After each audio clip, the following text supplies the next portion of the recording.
What's up, everyone? Welcome back to Every Week We Follow. So Gary is currently spinning a ball, which is fell off. Fell off like we did against Go Ahead Eagles. Anyway, as always, we are doing a match preview here for the Man City game. As always, guys, there is the competition that we're running currently. Gary is spinning a nice signed football. So one, you'll get a ball that has been signed by the team from last season, and two, you might even have like some kind of residue of Gary's finger on that ball. If you manage to win it by the end of the season. Yeah, there you go. That particular finger. As always, scan the QR code or hit the link in the description down below. I will pop a little card up in the corner as well. Donate £5. It all goes towards Acorns, and you will have a chance of winning that, plus some signed memorabilia from Brian Little and Peter With as well. We have got a special guest with us tonight. We have got fellow Fanalyst Starting 11 from Man City, Emily. How are you doing, Em? I'm good, yeah. Feeling fairly confident with the run that City's on at the minute. We were a bit boring against Villarreal, to be fair, but I can't really complain. But yeah, feeling fairly positive about how the season's going. I'm just hoping we don't drop off again. I'm sure you're feeling fairly positive after a horrendous result. We're recording this on the Thursday night. This will go out on the Friday morning. But yeah, Villa have just come off the back of one of the most embarrassing defeats I've against seen. the go-ahead Seagulls, a team that didn't even exist in my life from like 3 weeks.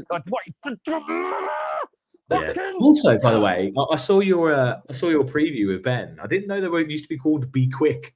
Yeah, used to be called Be Quick. Just be quick. Just be quick. Mate, it sounds like Nesquik. They're just making stuff up. They're just making names up. We lost against a team that are making shit up. From Nesquik to Go Ahead Breakfast Bars. That's where they went from. Anyway, right. Anyway, this is how we against City. I mean, Haaland's probably thinking, "Go ahead, bars. I'm going to eat Pau Torres for breakfast. Just going to pick him up and chomp his Spanish head off." I'm guessing you're feeling pretty confident going into this one, Emily. I am and I'm not. We have struggled at Villa Park over the past couple of seasons, and there was like quite a few times where we kind of just like, I was like, Villa away. And it's a game we've all, like, me and my friend have always wanted to go to, and we just can't get the tickets at the minute, but it's something we want to go, like, see. My uncle's a Villa fan, and he just says, like, sometimes... Your uncle is the man, Emily. Your uncle's a top G. I've never met him, but we love him. Let's get him on the show. He can come and join us. If we beat you, we want your Uncle Anne to come and celebrate with us. And he says, like, obviously a lot of the time, like, the atmosphere obviously at Villa Park is just bouncing and stuff, and he says, like, I feel like that's sometimes what, obviously I've never been, so I can't actually vouch for that, but yeah, I do feel like sometimes we just kind of go there and kind of just go a bit like, and start panicking for when we don't need to. I will say the City games, thinking back to the ones I've been to, which are like the last 4 or 5 years, it has tended to be pretty bouncing. I think usually actually it's because we've actually been playing all right. We tend to turn up for this one. I will say Villa Park can go incredibly flat. Like, oh my God, for a stadium that isn't a bowl, isn't full of generally plastic fans or anything like that, it's incredible how flat it can go. Even in against Bologna in Europa League, like, it just went really dead. Like the first 20 seats, my lord. Yeah, first 25 minutes, it was really good, but then it started to go dead. So, yes, it can be rocking, and it does tend to be better against City. The problem with this game is that it's not in December. We beat you twice at home in December, right? It's always December, usually. And it's always the Christmas spirit at Villa Park that gets us over. That's the problem. Yeah, that's the problem. Yeah, that is the problem. Sure, yeah, that's it. It's no coincidence, right? The first time we beat you a couple of seasons ago, it's probably one of the best games of football I've seen Villa play in my entire life. Right, we absolutely dominated you, and I've never seen City dominated. Like I was like, I thought I was dreaming. I literally thought I was dreaming. Like, how have we just not only beaten them only by a goal? We should have won 3 or 4-0. We had so many chances. Haaland had 2 efforts, and that was it. And I was like, it was just ridiculous. And then last season, Morgan Rogers had the game of his life. He absolutely destroyed you in midfield. And now he looks a shadow of himself. But like, and we go into this game like genuinely, if we'd have won against Go Ahead Eagles, I would have fancied us 6 in a row. And I think, right, do what we did in the last couple of seasons. But I'm genuinely concerned now what Villa are going to turn up. after that performance against Go Ahead Eagles, because if we play with that lack of tempo, obviously City aren't going to come and play a low block against us. You're not going to come and put 10 men behind the ball, right? So we might have a little bit of joy, right, in terms of getting through the lines again. But I think Pep's going to surely want to get one up on Emery now. Like, he's not going to go 3 seasons in a row losing to Villa. I've got a feeling City are going to come at us, and we're not going to know what's hit us, because there's 2 things that we can't cope with. One's the low block, and 2 is the high press when teams are good at it. And Man City are very, very good at pressing you. So I'm basically, like James just went off on there. I think I might need the toilet, because it's just like it's squeaky bum time already, and we haven't even. We're 2 days away from the fixture, or 3 days away from the fixture. So yeah, I'm nervous, but at the same time, it just depends on. I think there's a little bit of hope in the fact that you haven't got Rodri again. I genuinely believe you miss him massively, and if we can move the ball quick enough, we can cause you problems in that final third, because I think your defence isn't as good as it has been, and I think you can create chances against City. Most teams have this season. The problem is you've been clinical up front. Haaland is on fire. He scored 13 goals in 8 games or something. It's just 9 games. It's just ridiculous. The guy's an absolute machine. And what I'd love to do, if he could, is just for him to spend 5 minutes before the game with Ollie Watkins, sitting down, right, and just going, right, this Thursday's game, can you just tell me what your thought process was here from 12 yards out? See these two like white things. You see the white. There's this kind of like white thing that's shaped like with a that. net. You see that net behind, and there's this guy standing in the middle of it, just jumping about. Just got to get past him inside that. That'd be great. No, do you know what? In defence, I had a conversation with my daughter's manager the other day, because she's a striker, and it's fair to say that actually scoring goals is probably the hardest thing to do in football, right? And so when you get someone like Haaland's an alien, basically, he's an absolute alien, and you've just got, sometimes you've got to go, okay, Watkins is nowhere near that level, and we've just got to accept that. How many players are, in the Premier League, or have been in the last kind of 2 seasons. Look, I've just got to plug my iPad in because it's just gone 10%. So just talk amongst yourselves with me 1 second. Yeah, brilliant. Watkins at the moment is just on such low confidence, and obviously it's the complete opposite of what you guys have got with Haaland.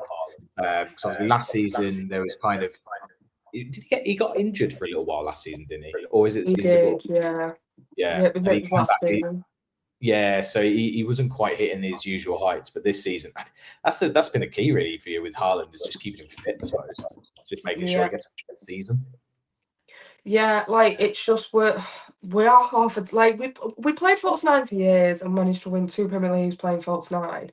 But it was I call it semi false 9 because we had Jesus there who is a number 9, and he's playing obviously number 9 at Arsenal in a minute. But I just feel like we do also miss Rodri, and the fact that when he did his ACL, we struggled immensely last season without him. And obviously we've got Kovacic, but obviously he's aged and stuff like that. He seems to have come to City to basically retire here. And obviously we brought in Nico Gonzalez, who's, I'm not a big fan of him. I think he's too reckless. He goes into challenges way too rashly. He played well the other day, to be fair, until obviously he come off injured. But he did play well against Everton. But I think just when we were first starting to introduce him into team, he was playing too rash and things like that, and it really put me off him. And I just do think that it doesn't matter who you put on, no one's going to fill the position that or fill the void that Rodri's absence has created, and his sort of leadership within the team too. Obviously, I love Bernie to bits, and I'll be gutted when he probably goes next season, and I like Ruben too. But I just think Rodri's a better overall captain on the pitch, because Ruben could sometimes be telling people what to do, and then he makes his own mistakes because he's too focused on being a captain. So I just think the leadership and the skill that Rodri's got, we're really, really going to miss out on for however long he's out for. I mean, he's arguably pretty much the best in the world. Mate, he's a Ballon d'Or winner. How many people? You can't replace that. Go through the history of the Ballon d'Or and how many defensive midfielders have won it? It's not how many non-attacking players? Non-attacking players. The guy, to me, epitomises what football is. It's keeping it simple. It's doing the basics so well that you can't get anywhere near the ball. Like it's not doing anything complicated. You watch him, you just think, oh, he's not. He wouldn't. Sometimes you don't even notice he's on the pitch until afterwards, where you analyse the game and you see where he is on the pitch, his positioning, the way he breaks up play, the way he plays balls with lines, and all these things go unnoticed in games by most people. And he'd be a big miss for anybody, and that's why it's the only positive I'm taking from the last couple of days with Go Ahead Eagles' defeat. That's how we've got a chance of getting something against you, because I know with the pace that we've got in behind, if we utilise it properly, if Rodgers is on form, I don't know whether he'll play Marlon, but Marlon's pretty quick. I'm worried that Emery's just going to try and play it safe again and not go with the pace, because he's going to be too worried about what Man City are going to do offensively. So I'm not looking forward to it. If I'm honest, I am looking forward to the game, but I'm not looking forward to it because I know it's going to be a game of frustrations for us, I think. Yeah, I agree. Right, nice. Let's get on to your hat-trick quiz then, Gaz. Oh. Okay, mate. Right, so let me get this up. It's important that we do. This could be really poor for me. I'm terrible at quizzes. Emily, like I'm not like a stat merchant at all. No pressure. No pressure, right? They're simple questions. Well, they're not simple questions. The way it works, right? We have there's 3 questions. We've got the tap-in, right? The curler from the edge of the box, and the thunderbolt. And the tap-in is the easy question. The curler is medium, and then the thunderbolt is the hard question. And like I say, we've got a bonus question if we need it, right? Right. Now, I can simplify it as well. So I'm just going to see if you can know the answer off, but I have got some multiple choice answers if you're kind of struggling, if that makes sense. Right. Yeah. So I'll try and cover all angles. So let's just get into it. Are you ready? Yeah. Here we go. Right. So the tap-in. Right. Start you off nice and simple, like a Haaland rebound, basically. He's always there, right? On the final day of the 21-22 season, City beat Villa 3-2 after being 2-0 down. Right. Yeah. Which City player came off the bench and scored twice to win it? Gundogan. Yeah, see, nice and easy, bang. Yes. Nice little tapping, right? Okay, right, the curler, right, the one at the edge of the box where you've got, a bit like Ollie Watkins today, right? It's on the edge and you could probably curl it in the top corner, but he just hits it at the goalkeeper because he's a moron, right? So in the same 3-2 comeback, right, who scored Villa's 2 goals? Oh, Coutinho, I know, was one of them, and Matty Cash, because I cannot stand Matty Cash, but it really annoyed me at the same. Like, the anger. Yeah, see, like, you're smashing it, that's 2, right? Yeah. This is the one, Em. Come on, right? This is the thunderbolt. This is for your hat trick, right? You can do this, I believe in you, right? Okay. No VAR in this one, though. Okay, so back in November 2012, right, so a little bit of a history, it's a hard one, so we're going back 11 years. No. That's longer than that, isn't it? So it's 13 years. Sorry, it's 2025. I'm stuck it. Maths is never been my strong point. Basically, City battered Villa 5-0 at the Etihad. I don't know if you remember the game. I do. Which 2 City players both scored twice in that game? 2012. 2012. Oh, I'm going to struggle with this because I was 9. So... Come on, Emma. I remember things about football when I was 9. Oh, God. Do you want a couple of multiple choice possibilities? What season are we talking? Are we talking 11-12 or 12-13? I think it was 11-12. No, 12. It must have been 12. No, 12-13. It's 12-13. Right, sorry. okay. I might need some multiple choices if you've got the options. So, right, the options are A, Edin Dzeko or Stefan Jotovic, is it? Or is it Carlos Tevez and Sergio Aguero? See, my gut was telling me Sergio Aguero. Yeah, I'll go with Sergio and Carlos. Yes! Nice. She scores a hat-trick. I love it, mate. That's quality. Well done. So I told you we'd help you out. Anyway, right, so there is a bonus question. So just for bragging rights, see if you can get 4 out of 4. You'll be the first person to do this, by the way. All right, so this will be, we can celebrate that all over the social media. Okay. Which former Aston Villa captain signed for Man City in 2015 for around £8 million and later become club captain? Man City. Ooh. I thought you were giving me the easiest question ever then, and I was going to go Jack. And then ooh. Oh, I can see his face. I can see him in front of me. FYI, I cannot stand this human. I still got a bit of... Yeah, quite a few Villa fans say it, and I just can't think of his name. Twisted, evil man. This was also the year we got relegated, by the way. Yeah. 2015-16. I hate to break it to you, at Villa at home last year, there was a feature about it in the back of the programme, and I was reading it, and I cannot think who it was, so I think I might have to pass on it. Oh, okay. It was Fabian Delph. Yeah. That was a man. Because I personally really liked him. I liked Delph, but... I loved Delph when he was at the Villa. I loved him when Absolute he signed the contract. snake. I loved him. Snake. I loved him when he signed an extension contract. I didn't love him 45 minutes later when he was at Man City's training ground, like going, Literally, he literally signed a contract extension and said, "No, I'm going to stay here. I want to play for Villa. Blah blah blah. I'm going to do it." And then literally, what was it? An hour or a day later? See ya. Yeah. Snake, hiss him, and I think it was great because I think he played in a pre-season game in Australia, I think it was, or Singapore or somewhere for City in that pre-season, and he wrecked his knee. And I know I shouldn't wish harm upon people, but I laughed my head off. Yeah, people do it.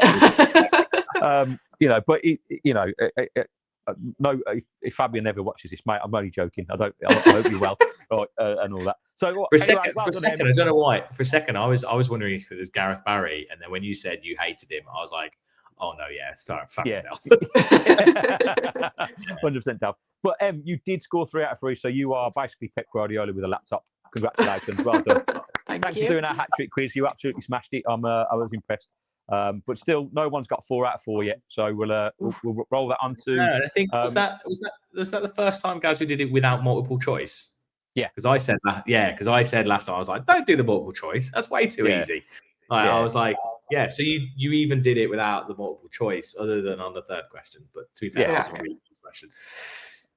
Nice. We don't want to make it too hard, mate. It's supposed to be a bit of fun. Otherwise, people are just going to go, we're not every week we follow a podcast, and it was shit. They made me look like a right snob. I thought you were going to be like in like the 80s, and I'd have been like, no, like an episode of Mastermind.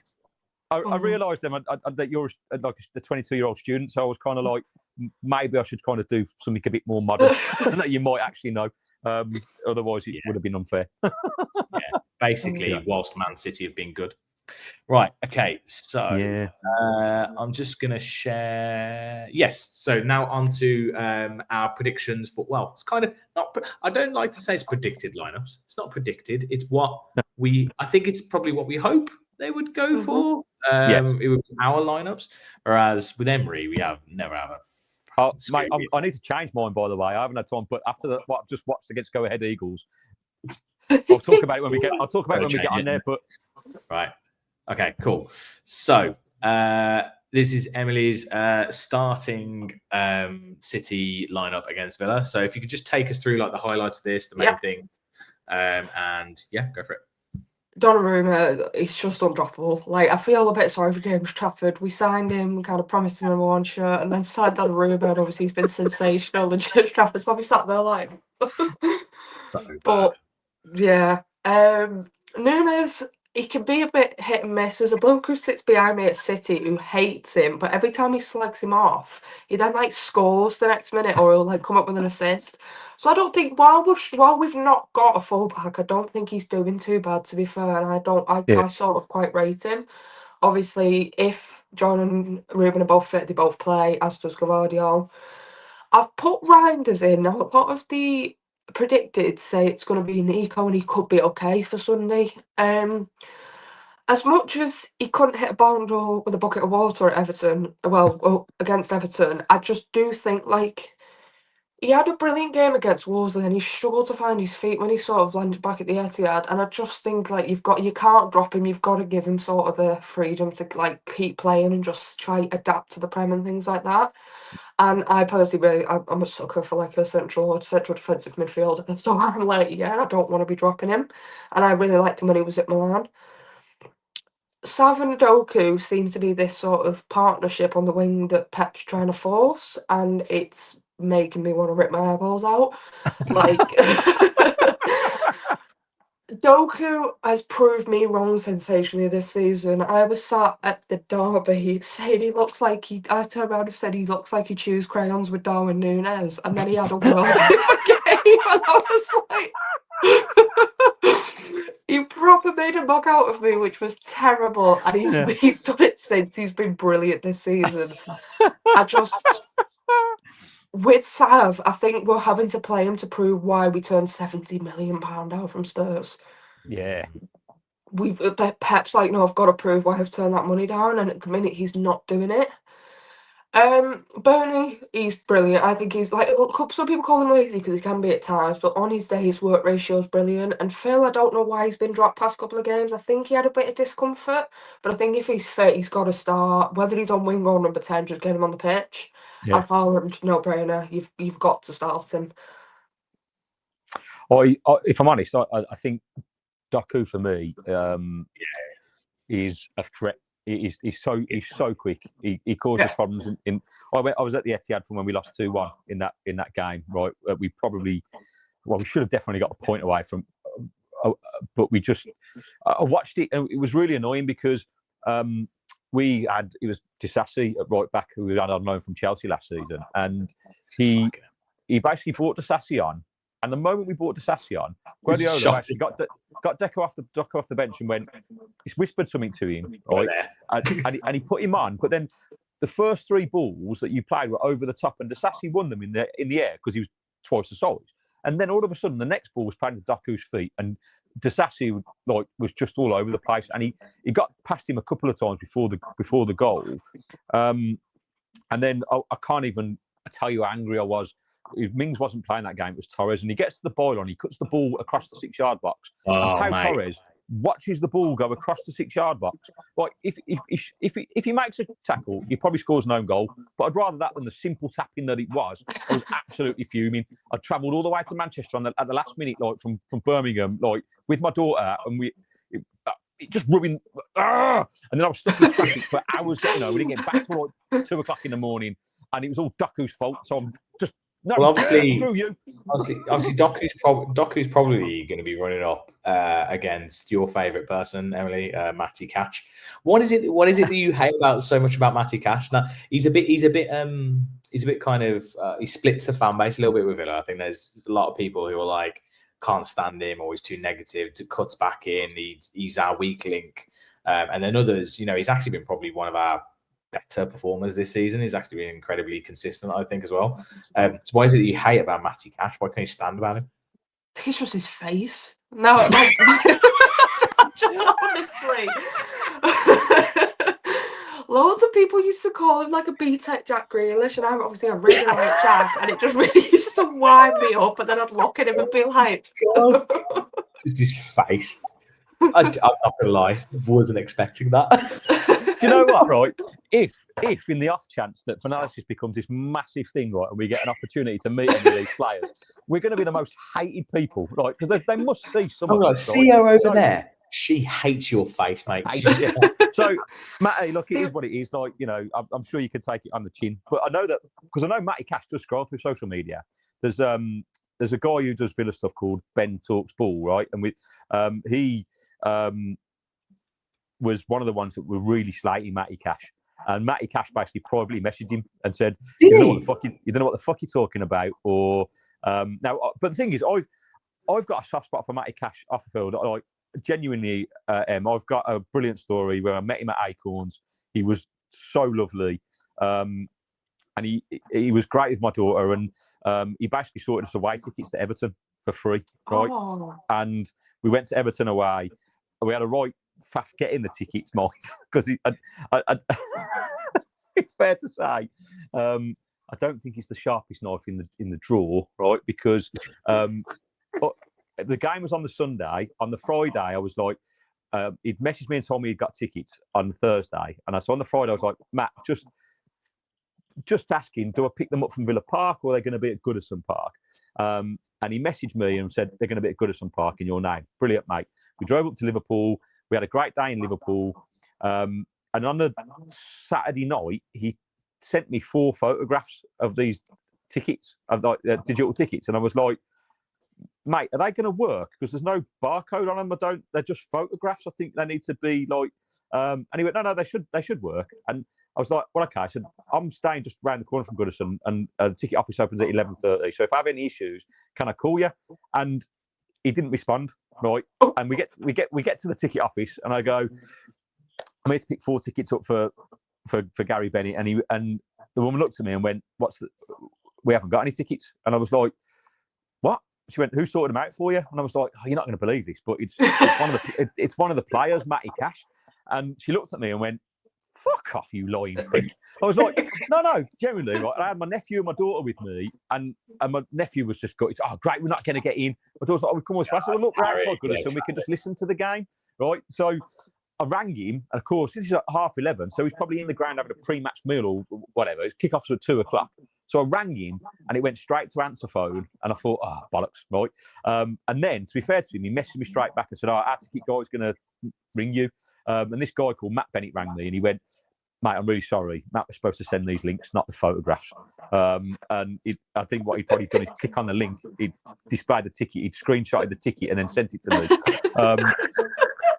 Fucking donut. And then within 5 minutes, we had the tickets and we were in. And I was like, "Oh, mate, you're the best." And then he missed a fucking sitter. We drew that game 0-0, and he missed a sitter right at the end. He come across and he just did. But big love, Matty. But I love your pretty face. John McGinn bettered him. He did. So yeah, a year later, I met the squad again at Acorns, and I said to John McGinn, "Hey John, is there any chance you can sort us out away tickets?" He looked at me and he went, "Just to go, no." I went, "Well, I said, Matty Cash sorted 4 away tickets last season," and he went, If I do 5, will it be better?" And I was like, "Yes, 100%." And he went, "I just speak to my this woman called Sophia," and I did, and she was amazing. You've been to like 4 or 5 games, haven't you? We got to 5 away games last year for free. Went to Brighton, Everton again, Man City, Palace. Yeah, there's one other. Might be one other. Yeah, so they're not all bad, you know. No. Despite if he has got a bit of a even if he has got an ugly face. Yeah. The one thing I will ask you about him is, and this is very if my grandmother had Wales, if he hadn't deferred to Poland and stayed as English, obviously, do you think he gets in the England squad? No. No, I don't. I don't think Cash is good enough to play for England. I think that there are better players that can play in that position. I think he'd make the squad. Do you? Team. Over who? Well, who we playing at right back? Well, not Matty Cash. But like Carl Walker's on it now, right? So I'd argue maybe would have been in the squad. Yeah. Right. Well, ask Matty himself. There's a reason why he chose Poland, because he probably knew he was never going to get in the England squad. That's why. He had definitely better chance of getting into the Poland squad. Mate, what I will say about Matty Cash is that for Poland, he looks like a completely different player. Maybe he's given a bit more freedom than Unai gives him at Villa, but he's always bombing forward. You know, a lot of Villa players look miles better for their national teams than they do Villa right now. So that's not a great comparison. No, it's true, but things can only get better, right? Hopefully, fingers crossed. I'm not sure that's true either. Right, Gary, onto your starting 11, mate. Here we go. Let's break it down. Okay, so first and foremost, after the go-ahead Eagles performance, Pau Torres is not in this team. I'm glad Mings has got 90 minutes. I think I'd go with Mings and Konza, just because between the two of them, I think they can handle Haaland. They're good enough to do it, but it's whether they can. I feel sorry for Maatsen tonight, because Maatsen against Go Ahead Eagles, didn't have a good game, but he's not played enough minutes, and he offers so much pace down that left-hand side. And if I think Emery will go with McGinn again, as we've used this in the last couple of games and it's worked okay, we do need a little bit of pace down that left-hand side. And if he goes with Dina, if Dina's fit, then we just nullify that left-hand side completely with no pace. And I think it makes it easy for you to kind of attack us, one, because they'll pinpoint Dina. And it goes with Cash. This is my biggest problem with Cash. I think he's been one of our most consistent performers this season, easily. Right. My problem is, and I mentioned this on the podcast, and people have come at me going, "Oh, you've been out of order," but he, for whatever reason, he constantly finds himself out of position. He just comes in narrow towards Konza, and I don't know why. Whether he's told to do it by Emery as cover, but he did it against Fulham, and they knew straight away. And the moment he took a step in, they pinged a 50-yard diagonal pass to their left winger. They get a corner from it, and we can see the goal, right? And he's just done that numerous times. And I just think with Doku hanging out down there, you cannot afford to be out of position because it will be exposed. It will be. I assume the reason he comes slightly in is because I'm guessing our centre back shifts slightly left because Maatsen bombs on so hard. So I would assume that maybe that's why he comes slightly over. But you only need to do that, right, if that shift is happening. But when in that Fulham game, for instance, they've got their bloody right back's got the ball. He doesn't need to be coming in. It's not as if he's covering for something that's coming. It's like, and the guy's looking for a pass, and the moment he spots him come in, it's like suddenly there's a big acre of space in that corner. So that worries me against better sides. It would be interesting. I think City could expose that.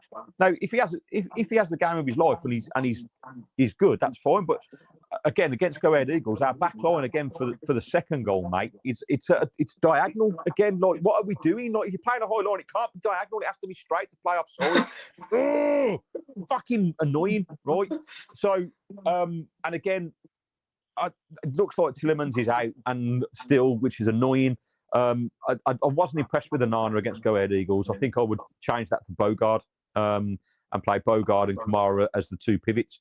And then again, I went with Gasson because, and I think he will do, Emery, because of the work rate that he's put in the last few games to cover Cash, right? But again, Gasson has done nothing going forward. He scored against Go Ahead Eagles, but honestly, I think he had a poor game otherwise. Now, I'd love to see Marlon there, but I don't know if he'll run the risk of Marlon because Marlon won't put in the work rate to get back and cover. And Matty Cash is going to have a torrid afternoon against Doku, who's going to need cover. So I don't know. I would love to see Marlon, but I'll see him going with Gasson. And then Rodgers needs no explanation. He's our danger man when he's on it. He's a big beast of a human that can terrorise defences. And without Rodri, he did it last season against UM. And I think if we can get him on the ball in those key areas, then it can work. The problem is most teams are doubling up on him now. And we need to be able to utilise the other space around him to get him behind. The problem is we haven't done that effectively when he's been out of the game because, our tempo of play is too slow. And if it's too slow against you guys, again, I think it'll just pick us off. I'm really nervous about it. And so I'm hoping that even though we lost on Thursday, that we can just reset it. Right? It's one of those games you can have slip-ups, but if we can just be switched on from the start, like against Spurs last Sunday, the first 15 minutes, we were fucking dreadful, like all over the place. Like it was like watching a Sunday League team play. Again, the back four was all over the place. We were sloppy in possession. It's like we hadn't played football together. And then it got better as it went on, and the goal changed the games. But if we go a goal down against Man City, I just don't see a way back. I just don't. I think if we play to try and play the counter, I think it'll just dominate us. I think the only way we can actually get something from this game is to actually play positive and try to stop you pegging us in. Because if you peg us in, we're screwed. Like, we're done, I think. Which takes me on to, mate, we need to get rid of fucking Watkins. This is the thing why I think. This is why I think Marlon should play, because I think that will give City cause for concern and they won't be able to push us high, because they know if they do, Marlon is absolutely rapid. Like he will get in. He'll have chances, and also he's clinical generally. Watkins, man, I just don't know what's going on with Watkins. Anyway, Watkins! I'm so sorry I spoke over you then. I'm really sorry. The only two things I was going to say, I'll start with Watkins. The issue that I was obviously, because I got uni really early on a Monday, so I was listening to breakfast, and it was Gabby and Jeff, and they were talking about whether you take Danny Welbeck to the World Cup, and I was like, right. And I was listening to what they were having to say, and obviously they were talking about the fact Kane's undroppable. You take Kane, he could lose an arm, and you're still risking that he'd be all right with his feet. Having the season of his life as well. Yeah, exactly. And they were talking about the fact that Danny Welbeck's obviously producing more numbers than Watkins this season. And then obviously Jeff turned around and went, do you drop Watkins from the squad? And obviously Gabby said, which he will do, he said no. And it's a struggling thing because we need strikers going to the World Cup. But if he's still playing like this, do you risk taking him? Yeah. No. Well, it's down to Watkins, right? Because at the moment, there's been some unrest in the Villa dressing room in pre-season, right? With and there was rumours that he was offered to Arsenal last January. I don't think he's happy, and I think his body language speaks that. Like watching the go-ahead Eagles game, like he's not doing the things he used to do so well for us. He's not closing down like as he usually does. He's not attacking balls when the crosses are coming in. He's literally just. And the other telling thing is, someone else pointed this out to me, and I noticed it in a couple of games this season. Right, and it might just be nitpicking. He's not even celebrating the goals. Like Brendia's goal, everyone runs over to Brendia like celebrating, and Watkins is just like he never has though. No, he's been he's that selfish striker that doesn't celebrate other people scoring. He wants to be the guy scoring, and he's I don't think you could take that to the World Cup. I think England are desperate to win an international competition at this point, and you can't take that to the World Cup. I agree, Matt. It should be based on form, and if you're basing it on form, Ollie Watkins is nowhere near that England squad. I'm amazed he was put in before. It's almost like Tuchel. You take Ivan Toney over our Watkins right now. Well, yeah. Well, there's rumours he's coming back to the Premier League as well as rumours he could be going to the West Ham. He'd come to the Villa. Or to the Villa and fuck Watkins off. Like, happy days. Like, do you know what really annoys me, though? Ivan Toney. If he's scoring 20 goals from January to June, you would love him. You'd have a shirt with his name on his back. You'd be running around. It's like how Emily feels about Matty Cash. I can't stand the guy's face. Ooh. Suit you, sir. Absolutely not. But do you know what? My biggest gripe is that last Wednesday I went to a book signing for this, right, for Rise of the Villains, Guillaume Bellagay, and they had Villa's assistant manager there, and he was talking about various things. And it's just not marring up what he's saying. Like, they're talking about this trajectory of us. We've gone like this where we got to Champions League, and that's still the plan. And we're not changing how we're doing things. We are kind of we want players that are fully committed to Aston Villa, and we're working towards just that. And then the season starts, and we have 5 games which are absolutely dreadful, right? Then we win 5 in a row, but then we have a performance against Go Ahead Eagles on Thursday that is like, what's going on? You go, well, what is it? Are we turning the corner? Are we going that way, or are we just kind of only? Are we going to have another stop-start season? Because we did this last year as well, didn't we, James? You think about it, we kind of we started. We never really got going. We were saved by a single super sub in John Duran, who basically kind of papered over those cracks a bit because all these things that we're saying about Watkins, that's how he started last season, and there was obviously the theories of like, oh well, he didn't have a pre-season and he had the whole little niggle with England and he was away with England and all that kind of stuff. He hasn't had that this season. He's had a full pre-season and literally just looks. Him and Rodgers has started to turn it around a bit. Whereas I thought Rodgers, when he came on Thursday, mate, he had a great effort, but I don't know where we go. It's a problem because ultimately we didn't score enough goals last year, and it looks like we're going to be in the same boat again this year. And so we need to do something quickly. Like if Watkins has had his head turned and he wants to go, he's 30 in December. Maybe January is the time to I don't know if Jan will happen because I don't think the right bid would come in. I think we might coming through the door, mate. What if it is? What if that's true? What if Em's little inside knowledge there that he's coming back to the Prem? He's coming back to the Villa. I think we might bring someone in alongside or as an understudy, knowing that Ollie's going to go in the summer because I can't see us not. I can't see us not upgrading or changing Watkins because, like you said, he's aging. I think he's peaked. We can still probably get a decent fee for him if he does go play with England, and 2, if we can get him some kind of form over the course of this season, I think we'll still get a decent fee.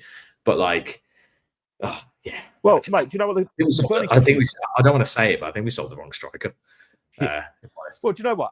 Andy Townsend was at that event, and he said, right, if you look at Ollie and Morgan Rogers, right, they've been selected for the last few England squads, and it's down to them now whether they want to go to the World Cup or play at the World Cup, right? Yeah. So and so regardless of where they're at, right, the form is crucial. So if Watkins doesn't turn it around, even if he's planning on leaving us, and same with Rogers, if Rogers is thinking of going to Liverpool or Chelsea or whatever, like, because that's what's been rumoured, then surely in a World Cup year, they should be playing out of their skins for us in order to, one, get a move, and two, get into that England squad to give them a chance of playing. This fucking walking around a football field and not putting in your effort is fucking nonsense. Well, a prime example of a player who like didn't really get the chance, and he's made a move and he's given himself a chance. Jack Grealish, like. Yeah. Honestly, why didn't we bring Jack back to Villa? Honestly, I think it was timing with the salaries and stuff. I mean, we'll wrap this up in a second. We'll do our predictions. We're paying 80% of Jadon Sancho's wage. Fuck's sake. Yeah, I know, but it was a last minute deal, right? So we had the money at the time. But it was so sad seeing what happened to Jack, because us as Villa fans, like, we absolutely loved the bones off the guy, and like. And we were happy for him to go. We understood they wanted to go win as well. And he was really good in that treble winning season. But we don't win it without him. It felt like Pep killed him.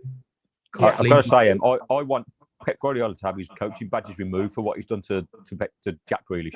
Jack Grealish could have been arguably one of the best footballers in the world. And he, I get it. He was up against De Bruyne to try and dethrone him, and that was never probably going to happen. But putting Jack Grealish into a box on the left-hand side and telling him just to recycle the ball is a waste of everyone's fucking time. The guy is an absolute brilliant player, and who should be given a free role to run and destroy players. And he's just not. And it's just shown that at Everton, he's been their best player this season. Like, he's doing what Jack does, and as much as I hate it, like, it's brilliant to see him, shining again. And if you give me a choice of taking Watkins or Grealish to a World Cup, it would be Grealish every day. Yeah. 100%. I'm Jack's biggest defender. Like, I loved him at City. I don't think we win the treble without him. I've actually got a City tattoo, and his numbers at the bottom is number 10. Nice. He was brilliant. And my dad's an Everton fan, so obviously I'm keeping a close eye on him anyway. But my dad said, he was like, if I ever won the lottery, I'd pay £50 million to Everton just to buy Jack so they can keep him. And that's interesting. So your dad's an Everton fan, your uncle's a Villa fan. How did you become a City fan? Basically a friend a long time ago. But basically when we were kids, and obviously you ended up picking a team, and like everyone at school we had mainly Liverpool fans, because it's a town just outside of Liverpool, some United fans. A random Chelsea fan was cutting it about on his own, just like they usually do. And my friend was a City fan, and I think obviously I went round one day and we watched a game together, and then I completely fell off of love with football. Like, it wasn't a thing that girls were into. And then when I went, obviously finished high school, went to college, I started dating a City fan, and it just went from there then. So I understand. Usually everyone always said that majority of people, like, it tends to be your family, kind of they supported this. So it was our cousins, because our parents weren't really into sport. And me and my brother, we went with our cousins to Villa game, and then from there. Yes, that's really bizarre. You just got this kind of 30 years later, here we are sat on a podcast. Right. Anyway, we should probably get on to our predictions, because Jessie's going to probably go mental at me because she wants to go to bed. Right. So on to our predictions. Yeah, I know, but Henry's waking up at 5 a.m, mate. It's horrendous. Right. I've only got my fingers, but you guys can write it down. Obviously, write down what you think your prediction is going to be. Me and Gary will go first, and then we will reveal your result. Are you doing your fingers, mate? I really want to see them fingers. Right, hang on. Home. Sorry. We're home. Yeah, we're home, aren't we? Right. Oh, yeah, we're at home. You got time, then. You got time. Right. You ready, Gaz? Yeah, I'm ready. Right. 3, 2, 1. This is the first time I think I'm going to predict Villa to lose ever. Look, Gary, like you can't be just completely deluded. Like you can't just be deluded. You can't be. You can't just because it's a Villa podcast doesn't mean that you can just like constant. Like we can slag off Emery, we can do what I want, but we can't ever predict. Mate, we've won the last 2 at home against them. I'd understand if this was the start of the if you'd have played us probably 4 or 5 weeks ago. Anyway, I'm going for accuracy. I want to get that. See? Yeah, there you go. Oh, you two should just start a podcast together. We've just got like.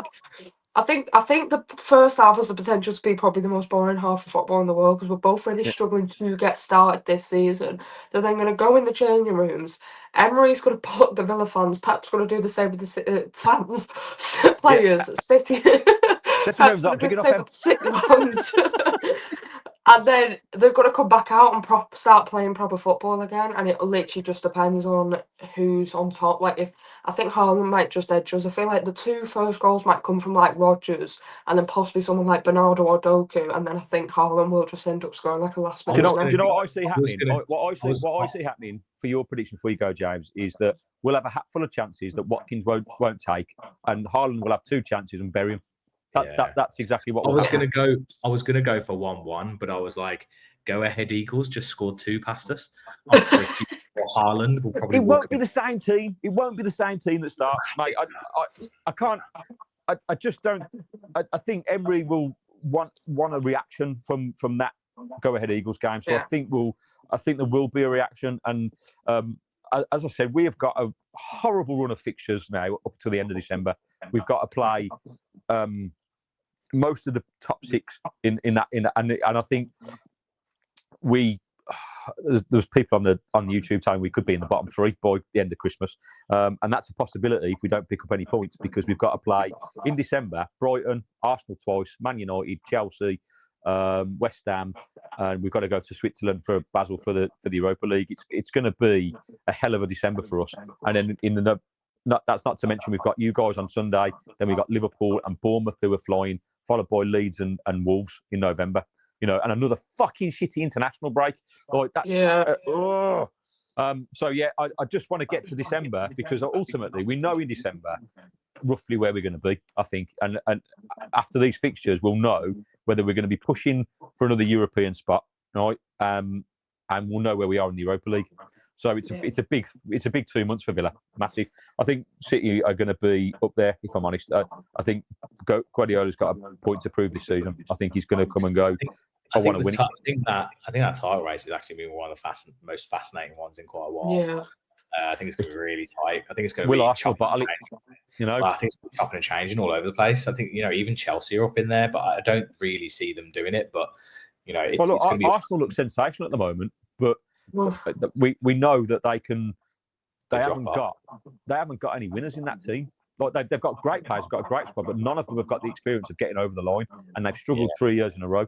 Now, this could be their year, but it's going to take a hell of a slip up from Liverpool and Man City to allow that. And I just think Guardiola, in his final year, potentially, that he's going to want to go out with a trophy. Yeah. Arsenal need to keep Saliba fit. That's the main thing for them. Well, that's the key, right? Yeah. Right.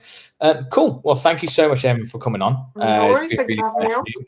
Stay on for like 2 minutes after the outro plays. Everyone always leaves, and we can actually say bye after the recording. So mate, it's because they want to get away from us as quickly as possible. That's why. This was meant to be half an hour. Why has it been 48 minutes? Right, Gary, final thoughts, and then sing us out, mate. Final thoughts. I'm not as pessimistic as James. I think we can get a point out of this on Sunday, and I'm hopeful that we have a reaction from the go-ahead shitty Eagle, Seagull bollocks, but we just have to watch because that's not good, man. And I'm going to be all over TikTok in the morning, fucking going mad because I've still got this built-up tension. I had to really play it cool tonight. So that's my that's my final thought. Fucking Villa. Who would be a Villa fan? It must be nice being the City fan winning all the time. Yeah, that's my final thought. Sing us out, So, and as always, Em, thank you so much for coming on. Thank you. It's an emotional roller coaster coming on our podcast. It's an emotional roller coaster being a Villa fan. So stay safe, be well, and as always, every week we follow the boys in claret and blue. My voice went weird then. Oh well, never mind. Peace and love, people.